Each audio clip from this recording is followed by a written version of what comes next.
Hello everybody. Hello.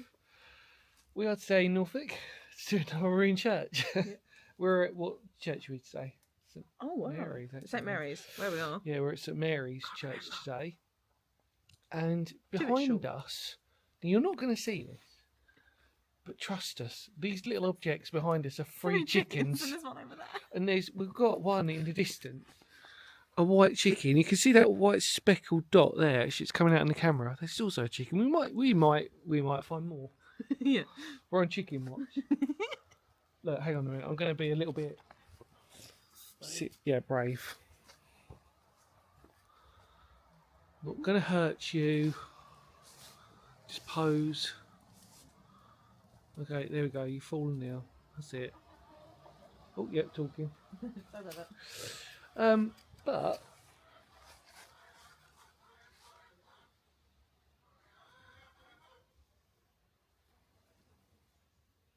Noisy chickens. noisy chickens. Enjoy his. Sound like they're over there. Okay. Enjoy your history lesson. Sorry about that. Chickens. So People. enjoy your history lesson, and we will see you on the other side. Bye.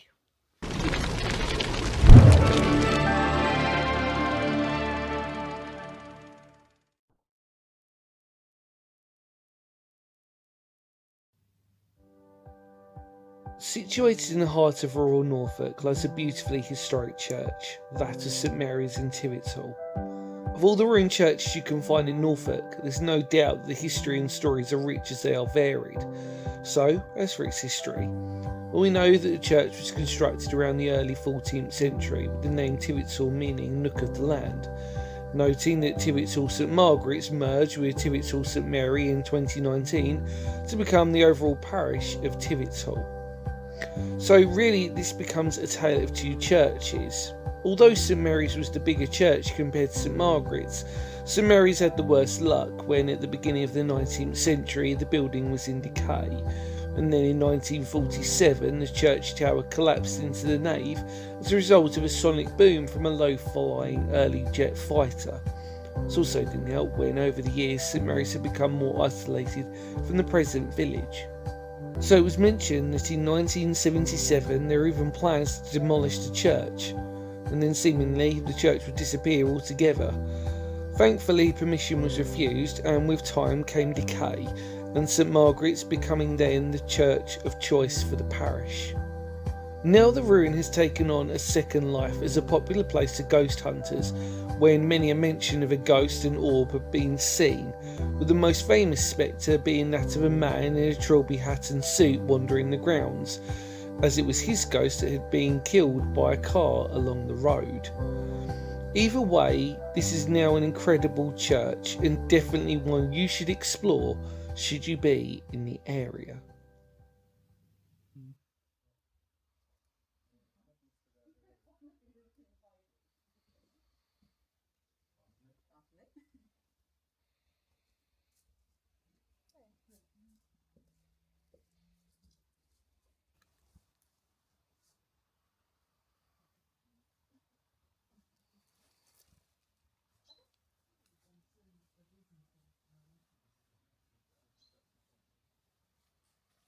Well, Sophie, first impressions, please.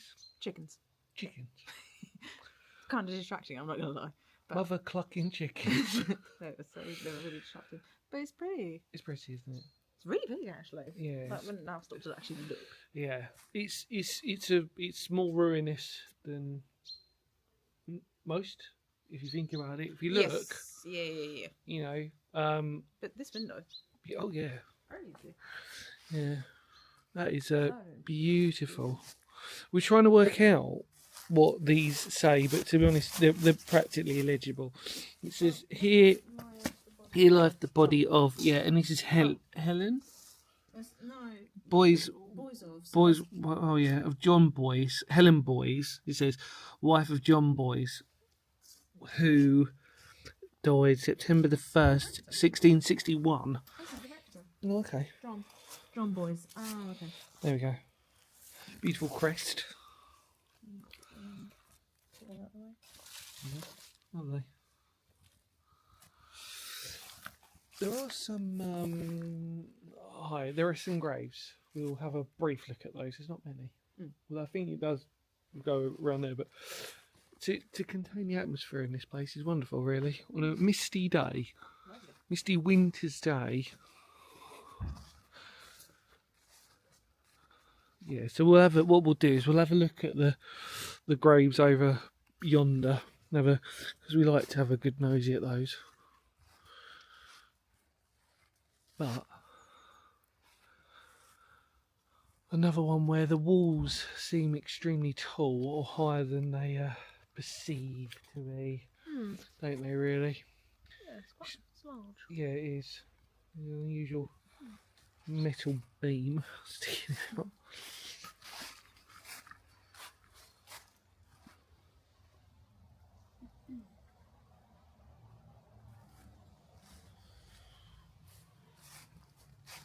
And then you've got around here, everybody. Where are chickens, really? It's a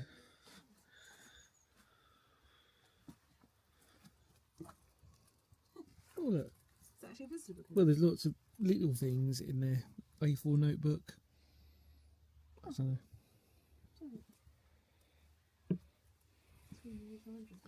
Yeah. Yeah, we didn't go through the original entrance, but you can see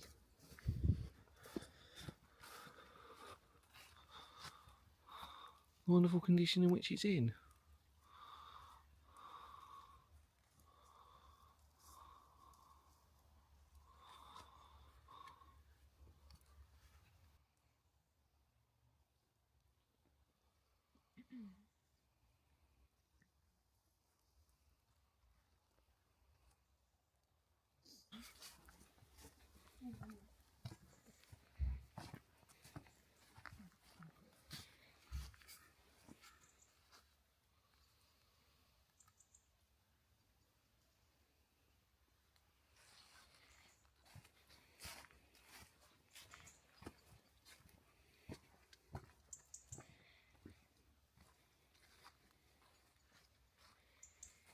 Yeah, everybody. So Sophie's taking some photos. She'll follow me in a minute. We're going to do grave watch now.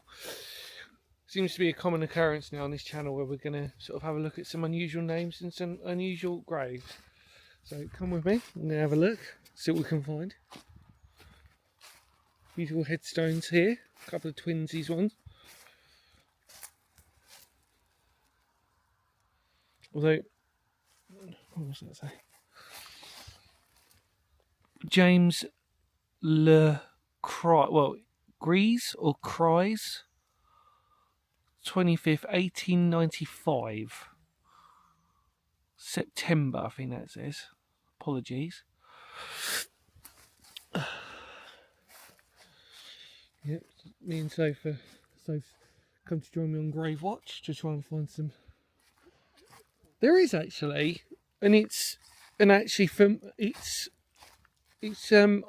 say that for the amount of Norfolk churches we've explored now. It's quite a graveyard. Yeah, and can you don't misquote anybody. From memory, it's more likely that we I don't know. Do we see ones with more graves or not? Do you know what I'm trying to say? Like some churches.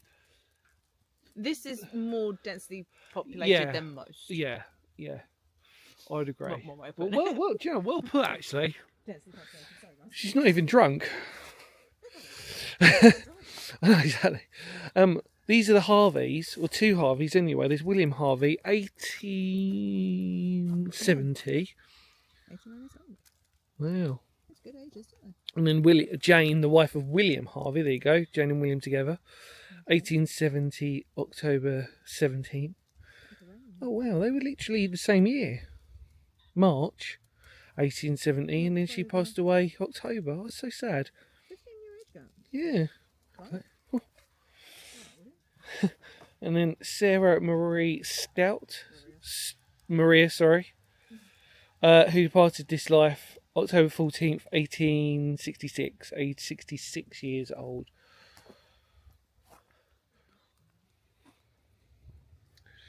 I think we can safely say that there is an atmosphere about this place. I think, negative or not, is up for debate at the moment, because we've always got to take out of the equation, spiritual wise, the weather. It is winter. We've only got about half an hour probably left of actual proper light whilst we're recording this. It's been foggy all day. Yep. We're in Norfolk. Norfolk is obviously quite a sort of rural community area. It all goes into encapsulating spiritual sort of energy, everything else. But hauntings aside, the energy is okay. I'd say it's okay. Yeah. I think the chickens have loosened that line set up whilst we're loads of chickens around here. Oh, they are. There's the white chicken again. You can see that finger of doom. It's lost its friends. Yeah, it's alright, I know. Look, back up there. I'm not, by the way, everybody, I love animals, as you know, but I need just to just want to have a look at it. I can see you. I can see you. There you go. Yep, there you go. Okay. Yes, okay. Major point. Oh dear. Well, there you go, Soph. Beautiful church of St Mary's, as I trip over multiple things on the way to greet you. So yeah. Final thoughts and feelings. I like it. It's a ruined church. It's a beautiful ruined church. Yeah, that window I think is pretty spectacular. Yes. And I think, obviously, this sums up the sort of like general condition of most of the Norfolk churches, I would say. Yeah. And well, it's actually nice because when you drive to it, you see that beautiful arch window. I mean, in its day, it must have been absolutely stunning. Okay, well, thank you, Sophie. One of Sophie's many ruined churches that we are slowly getting through. Thank you for that. Really appreciated. Thoughts and feelings final? Chickens. There we go. KFC. Oh, hang on a minute. Some of the viewers might be a little bit vegetarian. But yes, we haven't eaten. No. It's making me hungry now. It has actually. Okay. Sorry about that, everybody. Chopsticks. Eat your chopsticks. Noodles. Yes. Okay. Dinner is planned. Can't take you with us, so sorry about that. In more words of Phoenix history, because history matters, we can safely say on a place like this it does. And I think that church ruins, this is just a stereotypical church ruin in which we can sort of say we've ticked it off the list. Hopefully you've enjoyed the history lesson, the sadness of the church, really. And we'll hopefully see you all very soon. Feel free to spread the word of the channel. Much love to all of you out there. It really means a lot for spreading the word and liking the video. Take care. Thank you, Sophie. Are you ready? Because history matters. Kapow.